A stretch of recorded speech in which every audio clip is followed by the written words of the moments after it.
বিয়ে মানেই মজা, আনন্দ, হইহুল্লোড়। আর তা যদি হয় গ্রামীণ বিয়ে, তাহলে তো কোনো কথাই নেই। আনন্দপ্রিয় থেকে শুরু করে ভোজন রসিক সকলের কাছেই বিয়েবাড়ির সব আনন্দের মাঝে রান্না এক আলাদা আকর্ষণের জায়গা।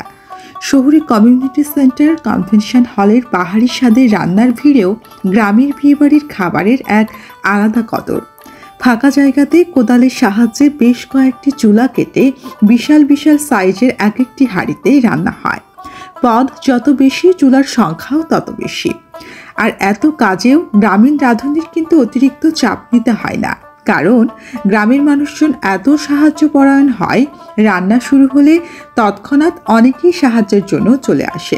শুধু রান্নার সময় সাহায্য না, রান্নার আগে সমস্ত কাটাকুটিতে পাড়া প্রতিবেশী, আত্মীয় স্বজন, মা বোনদের নেই জুড়ি মেলা ভার।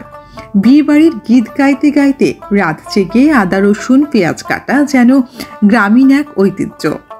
আজ আমরা দেখলাম রাজশাহীর দুর্গাপুর উপজেলার পুরান তাহেরপুর গ্রামের মরহুম আলাউদ্দিন মাস্টারের বাড়িতে অনুষ্ঠিত তার নাতির বিয়ে রান্নার আয়োজন, যেখানে এসেছিলেন পাশের মোহনপুর উপজেলা থেকে এক রাঁধুনি।